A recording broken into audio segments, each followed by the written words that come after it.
दर्शकबिन नमस्कार। और दर्शन कार्यक्रम में हम कार्यक्रम संचालक विक्रमणि त्रिपाठी आप लोगन का हार्दिक स्वागत करी थन। जैसन कि आप लोग जाना जाता है, यही कार्यक्रम के मार्फत हमरे अवधी समाज के अलग अलग गतिविधियों के बारे में जानकारी पेश करता आवा गया है। यही संदर्भ में आज हम आप लोगन के सामने अवधी समाज के बारे के ये जानकारी पेश करे चाही थन। अवधी समाज पारंपरिक रूप से आर्थिक और सामाजिक रूप में अत्यंत समृद्ध समाज के रूप में माना जाता है, लेकिन वर्तमान में देखा जाए तो कह पावा जाता है कि यहाँ के लोगन के आर्थिक अवस्था वह किस्म से सबल नाई है जौने किस्म से एक दुई दशक पहले तक रहा। एकर मुख्य कारण यहाँ के लोगन के नया स्रोत और साधन तक पहुँच नाई बन पाए हो, जौने के प्रत्यक्ष प्रभाव यहाँ के व्यापार और व्यवसाय पर पड़ा है। आज यहाँ के व्यापारी एक तरफ अपने पारंपरिक व्यवसाय का समयानुकूल ना बना पावे के नाते प्रतिस्पर्धा में आगे नहीं आ पा है, तो दूसरे ओर यह भूभाग का मुख्य उपभोगकर्ता युवा पीढ़ी रोजगारी के सिलसिला में देश से बहरे है। यह परिस्थिति में यहाँ के युवा व्यवसायी अपने व्यापार और व्यवसाय का कौने रूप में देखत है। अब देखा जाए शुरू बात करा जाए तो आज से 20-25 साल पहले हमन के कहा रहा कि खाली जो आपके कृषि जन वस्तु धान चावल वगैरह पर हमारे ज़्यादा निर्भर रहे, काहे कि हमन के कृषि प्रधान देश हो के बावजूद भी तराई के भूभाग जो है एमा कृषि के उत्पादन बहुत बढ़िया रहा। ये नाते एक तो हब के रूप में रहा, कृषि के हब के रूप में। और यहाँ से पहाड़ आपके गुलमी अर्घाखांची पालपा तक हमन के व्यवसाय चलत रहा। वहाँ के लोग आए कि यहाँ से हमन के से चावल वगैरह लेके जाते रहे और एक तो पॉइंट के रूप में रहा, व्यवसायिक पॉइंट के रूप में रहा। इसी आपके जितना भी जगह है ये तौले वहाँ से ही जाता उतरा। लेकिन आने वाले दिन में जब ये रास्ता वगैरह बन गए, पहले उतना रास्ते के साधन नहीं रहा, यातायात के साधन नहीं रहा, खाली ट्रैक्टर चलत रहा बेलारस नाम के, वही कुल से होता रहा। जब धीरे धीरे ही डेवलप कही गए, डेवलप करे के बाद एक मार्केट टूटत गए। मार्केट टूटे के मतलब 4 नंबर मार्केट चला गए और आगे मार्केट चला गए, पालपा के रास्ता बन गया, अर्घाखांची के रास्ता बन गए, तो हमन के मार्केट पर असर पड़ा और धीरे धीरे वो व्यवसाय हमन के कम हो चला गया। वो मार्केट दूर दूर तक जगह जगह पे फैल गए। पारंपरिक रूप से यह विभाग के व्यापार व्यवसाय खाद्यान्न पर आधारित रहा, लेकिन सड़क निर्माण और अन्य भौतिक संरचना के विकास के साथ ये व्यवसाय धीरे धीरे समाप्ति की ओर है। यही परिस्थिति में अब आई के यहाँ के व्यवसायी अन्य कोने कोने क्षेत्र में अपने का आगे बढ़ाए हैं और वर्तमान के व्यवसाय में कोने कोने किस्म की समस्या दिखायमान है। वो समय और आज में ढेर अंतर है। आज का होई के कि आज हमन के व्यापार धान चावल पे ना होई के हमन के ये स्थानीय व्यापार पे होई के कपड़ा लत्ता सुन चांदी हार्डवेयर किराना के खान पीन के सामान यही सब पे हमरे निर्भर हैं। और ये भी हमन के यहाँ अपन उत्पादन नहीं है। हमन के पड़ोसी देश भारत से लाए के ही या एक आध आइटम छोड़ के नहीं सब आइटम भारत से ही भंसार कराए के लायक हम लोग अपने ही व्यवसाय करीला और वहीं में हम लोग संतुष्ट हैं। लेकिन ये कोरोना काल जब 4 साल पहले लगा, वही समय से लेके आज तक के जो व्यवसाय हमन के आधा व्यवसाय खत्म हो चुका है। आधा लोग पलायन हो चुका है, आधा लोग व्यापार ध्वस्त हो चुका है, आधा लोगों के व्यापार बंद हो गए। कारण बैंक का ऋण ना तीर पाना, भाड़ा ना तीर पाना, घर भाड़ा ना तीर पाना, ये नाते भी हमन के व्यवसाय पे ढेर असर है। और आज के व्यवसाय अगर तुलना करा जाए तो जो हमारे बिता चुके हैं वो व्यवसाय से भी बहुत अंतर है। ये हर एक समस्या मुख्य रूप में प्रतिस्पर्धा से जुड़ा समस्या है। आज यहाँ के व्यवसायी वही प्रतिस्पर्धा में पिछड़त जाता है, जौने के प्रतिफल के रूप में घर भाड़ा के समस्या, बैंक के ब्याज के समस्या आदि दिखायमान हो लाग हैं। यही समस्या के पीछे के मूल कारण और का हैं। अब देखा जाए बैंक का लोन तो अपन एक ठो पार्ट है। दिन प्रतिदिन ब्याज बढ़ना, व्यापार घटना। व्यापार घटे के कारण क्या है? पहले लोग यहीं रहते रहे, बाहर के लोग भी आवत रहे, पर्यटन लोग भी आवत रहे, पर्यटक लोग भी आवत रहे। अब आज उस सबके कमी हुई गया है। बाहरी लोग क्यों नहीं आवत हैं? पहले आप मान लो, अब हम कहें कि गुलमी अर्घाखांची पालपा बुटोल सबके जगह के लोग यहाँ आवत रहे। आज क्यों नहीं आवत है? आज यहीं के स्थानीय लोग हैं। नज़दीक बाजार हुई है। अब मान लो हमन के पकड़ी में बाजार हुई है, महाराजगंज में बाजार हुई है, हमन के खुनू में बाजार हुई है, तो वो सब व्यक्ति भी अब नहीं आवत हैं। तो ना आवे के कारण व्यवसाय वैसे घटा। और दूसरा जब व्यवसाय घटा तो हमन के युवा लोग जो विदेश जाते हैं, कतर सऊदी मलेशिया का खास करके हमन के गल्फ में ज़्यादा बच्चे लोग गए, तो जो नहीं खर्चा करेले पहने ओढ़े खाए पिए के बाइक चलाओ के हेन तेन वो सब ओनन में होला। वो सब जब चला गए तो व्यवसाय उससे घट गए। यह नाते भी हमन के ज़्यादा व्यवसाय पे असर पड़ा। एकरे मूल कारण के रूप में है यहाँ के व्यवसाय से जुड़ा खरीदकर्ता के कमी। एक तरफ यहाँ के व्यवसायी अपने का व्यापार के नवा क्षेत्र में रूपांतरित नहीं कर पाए हैं, तो दूसरे तरफ स्थानीय युवा पीढ़ी देश छोड़ के विदेश के तरफ जा चुका है। इस सब के असर यहाँ के व्यापार व्यवसाय पर कौने रूप में पड़ा है? अब आप सही कहा गए। अब हमन के बच्चे ज़्यादातर हर घर से एक बच्चे हैं। आप अपन के नज़दीक में गांव चला जाओ, यहीं भड़ेहड़ वगैरह गांव है, यहीं आपके बिजुआ, यहीं मनखोरिया, यहीं अभिराव, ऐसी महाराज मने कौनो भी गांव आप चला जाओ जाए, आप युवा नहीं पाओ जी। या तो वहाँ बुजुर्ग महिला या बुजुर्ग हैं, या तो बच्चे हैं 16 साल से नीचे, 18 साल से नीचे के। जोन भी अगर लायक हो गया बच्चे 18 साल, 20 साल, 22 साल, 25 साल, परसेंटेज आप 10% नहीं पाओ जी गांव में या बाजार में। सब लोग विदेश के एक नीति कारण हमन की है कौन भी नौकरी, कोनो भी काम, कोनो भी उत्पादन, कोनो भी चीज़ में यहाँ वो संतुष्ट युवा नहीं है। नेपाल सरकार जो अपन कुछ व्यवस्था करे है कहीं कहीं, ओका भी वो लोग कहीं के अपन संतुष्टि नहीं है। यह नाते भी व्यापार पे असर पड़ा है और लोग बाहर पलायन बा।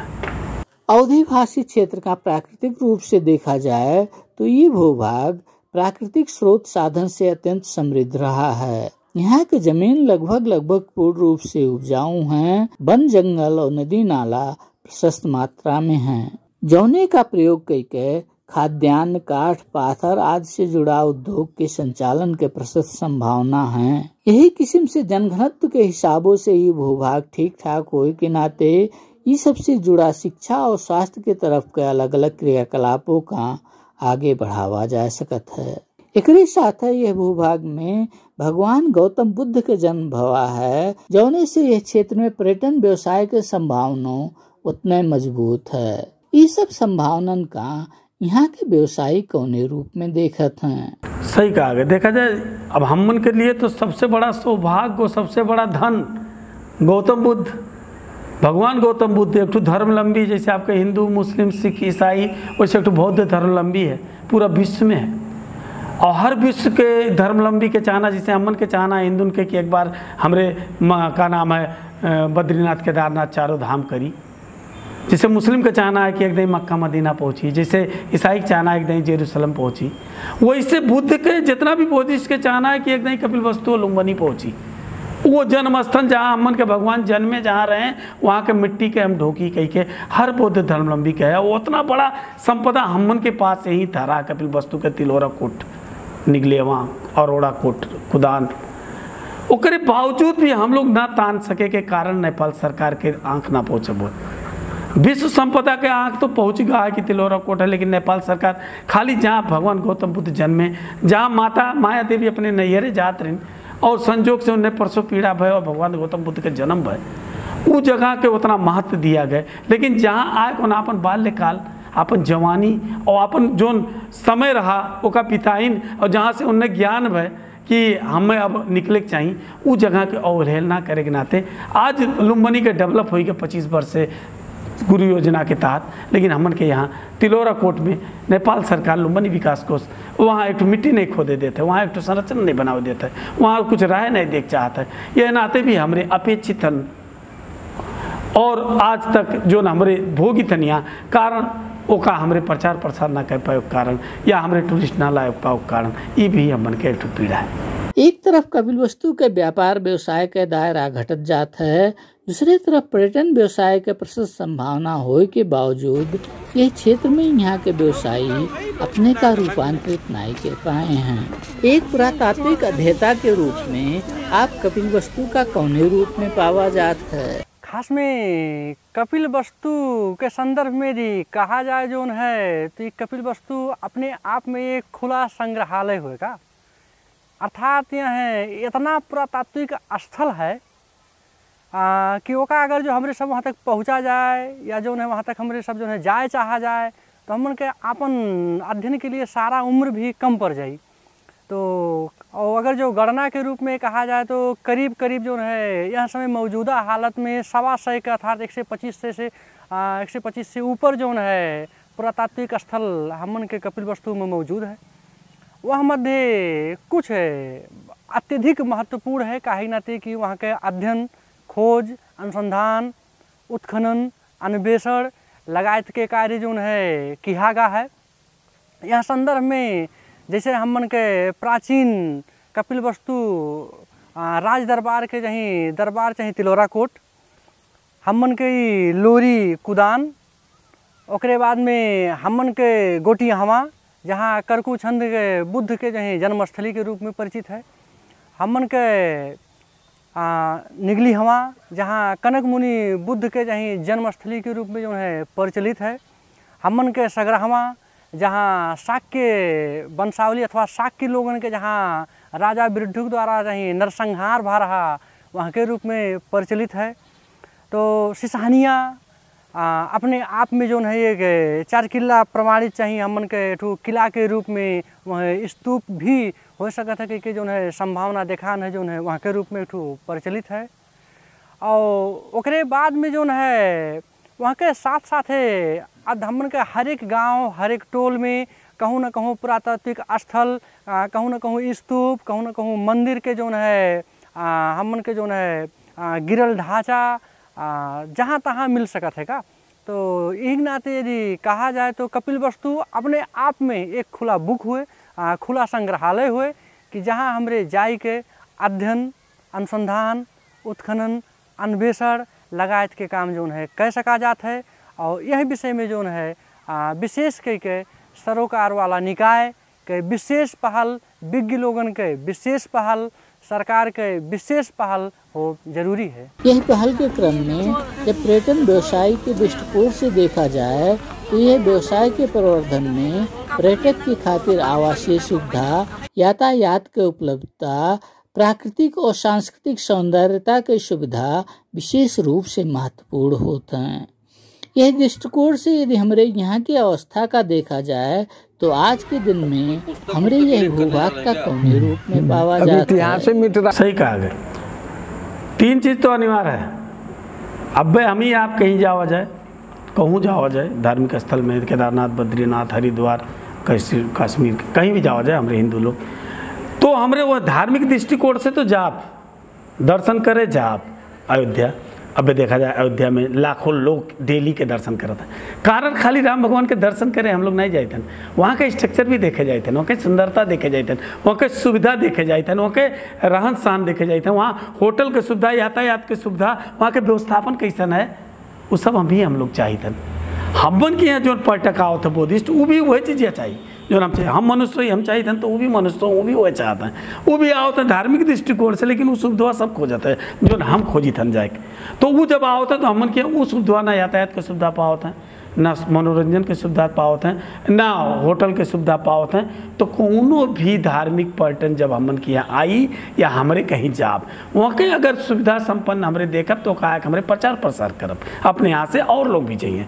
और जो हमारे के यहाँ होता है हमें नहीं लागत हुई कि यहाँ से जाए के बाद प्रचार प्रसार करत हुई या और लोगन के भी उत्साहित करत हुई कि आप भी तौलेवा के तिलोरा कोट जाओ, यह नाते भी हमारे उपेक्षित है।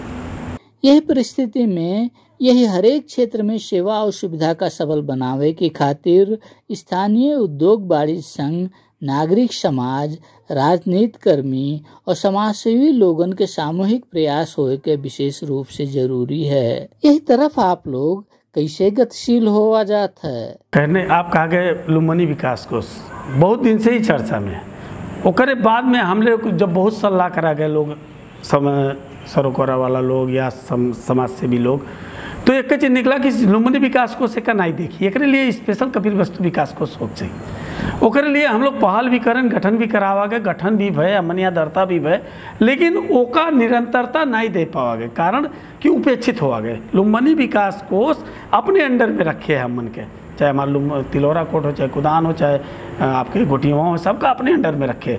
वहाँ हमन के संरचना नहीं खड़ा करे देला अंदर, काला कुछ नहीं खाने का, कुछ नहीं बनाओ का, जैसे है वैसे स्ट्रक्चर में रहा।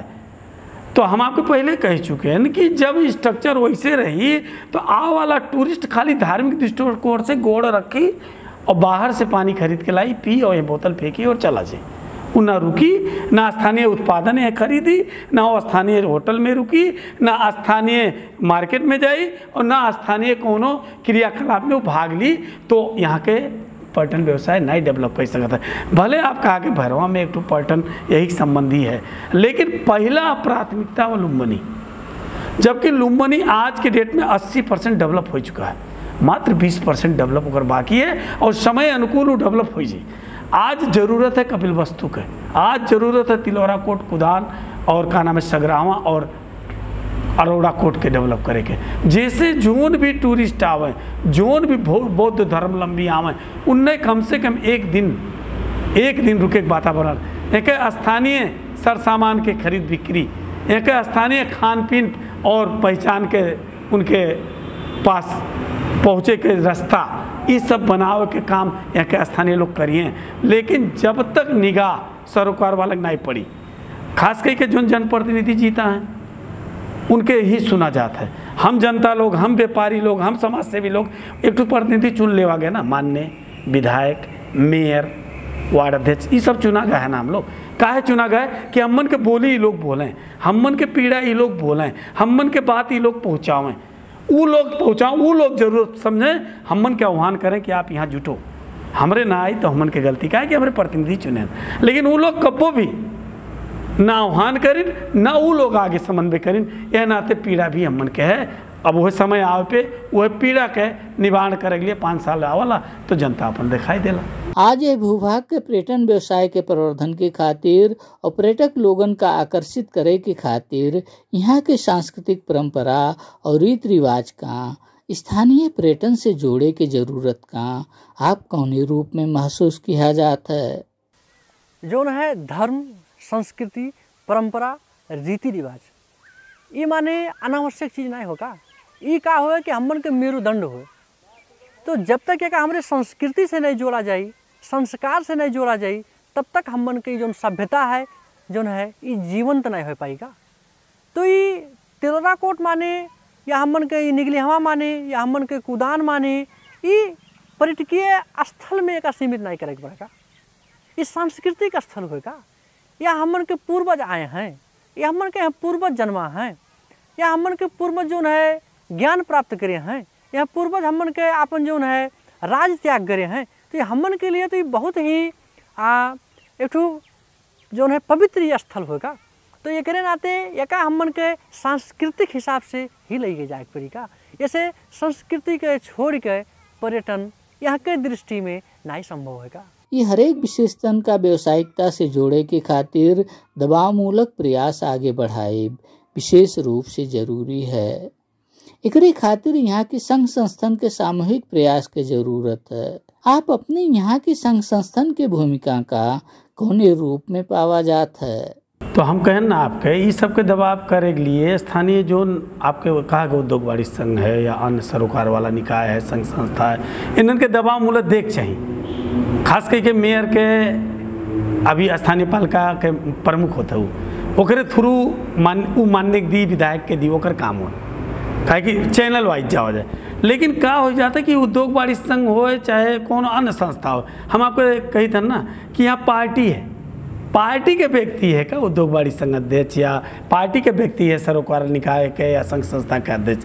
तो कारण हो जाता है अगर फलाना पार्टी के मेयर है, फलाने पार्टी के अध्यक्ष है, तो वो काम नहीं करता है। काहे को सोचा था कि हमारा अगुआ हुआ, हम उनने काहे कुछ दबाव दी, यह कारण से भी बिगड़ा था ये काम, यह कारण से भी दबाव नहीं हो सृजना हो पाओ। चाहे वो पार्टी हो व संघ संस्था से आबद्ध समाज सेवी, आज हरेक तह तबका सामाजिक सहकार्य के खातिर चिंतित है।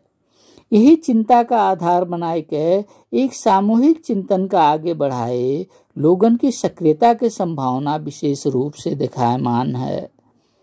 यह संभावना का आप कौने रूप में देखा जाता है? देखा जाए, सही कहा गया। अब अवस्था और दिन आ चुका है, अब सब लोग आजिज हो चुका है पार्टी से, चाहे जोन पार्टी हो, चाहे आप माओवादी, चाहे हम एमाले, चाहे उन कांग्रेस, चाहे उन रापरपा, सब लोग आजिज हो चुका है। काहे कि अभी देश में जितना बड़े बड़े नेता हैं विकास के बात नहीं करते हैं, समाज के उत्थान के बात नहीं करते हैं। ये लोग हमेशा अपन सीट के बाद पदी लोलुपता के बाद कैसे पद में पहुंची, कैसे पद में सटा रही, देश के कोनो विकास, समाज के कोनो विकास या यहाँ के कोनो अवस्था परिवर्तन के बात क्यों बैठ के एक फोरम में आज तक हम नहीं सुने। 30 साल हो गए हम कोनो भी 4 पार्टी के एक जगह बैठ के विकास के मुद्दा पे बात करत नहीं सुने। जब भी सुने पार्टी का सीट, सरकार, चपका कैसे रहा जाए, यही कुल सुने। यह नाते जितना भी करा जाए आई गया अवस्था मिलत है, लोग धीरे धीरे मिला जाता है और परिवर्तन ना हो बात नहीं हुई, लेकिन थोड़ा और समय लगी। यही क्रम में यहाँ की संस्कृति, यह भूभाग के पुरातात्विक संपदा और प्राकृतिक स्रोत साधन के संरक्षण और संवर्धन के जरूरत विशेष रूप से दिखायमान है। यह जरूरत का आप कौन रूप में देखा जाता है? कौनो भी चीज के लिए ओका आकर्षण के बिंदु बनाओ पड़ाला का, तो राज्य के जौने रूप में लगानी हो चाहिए, राज्य के जौने रूप में ओका संरक्षण प्रदान करे के चाहिए, वो राज्य कहूँ न कहूँ नहीं कह पावत है, विफल है का, अगर जो सीधा शब्द में कहा जाए। काहे के नाते कि संस्कृति ही नहीं रही तो सभ्यता नहीं रही, सभ्यता ही नहीं रही तो संपदा नहीं रही, और संपदा ही नहीं रही तो हमारे अस्तित्व विहीन हो जाए का, और जब हमारे अस्तित्व विहीन हो जाए तो राज्य अस्तित्व विहीन हो जाए।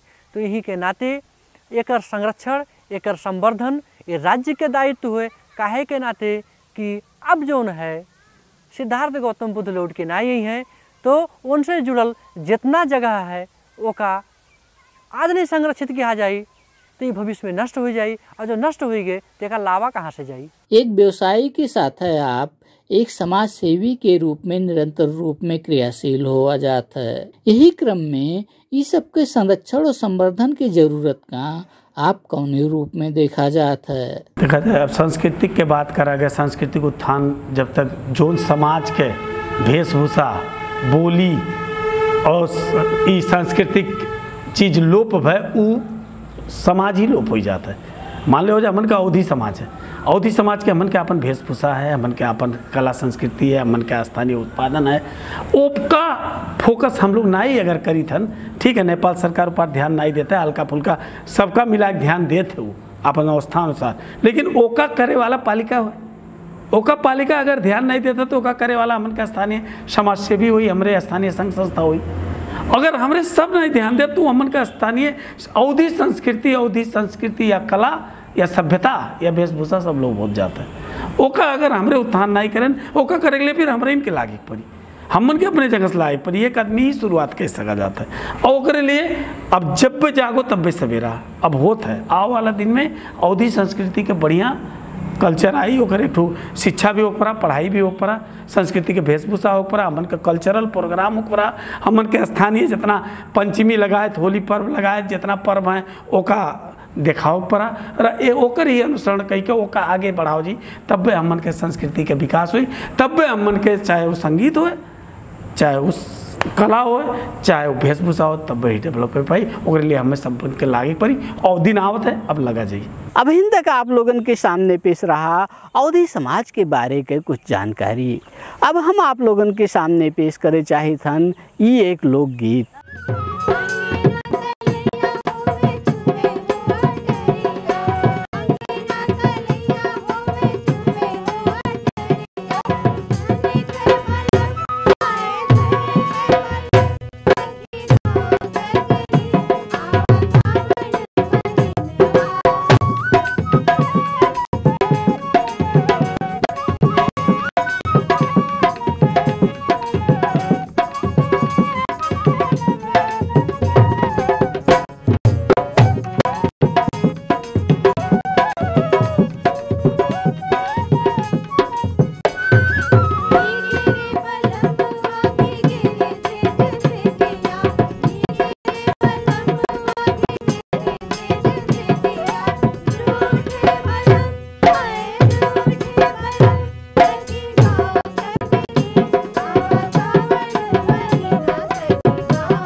यही लोकगीत के साथ और दर्शन कार्यक्रम के समय पूरा हो चुका है। हम कार्यक्रम संचालक विक्रमणि त्रिपाठी और दर्शन परिवार का विदा दिया जाए। नेपाल टेलीविजन देखत रहा जाए। नमस्कार।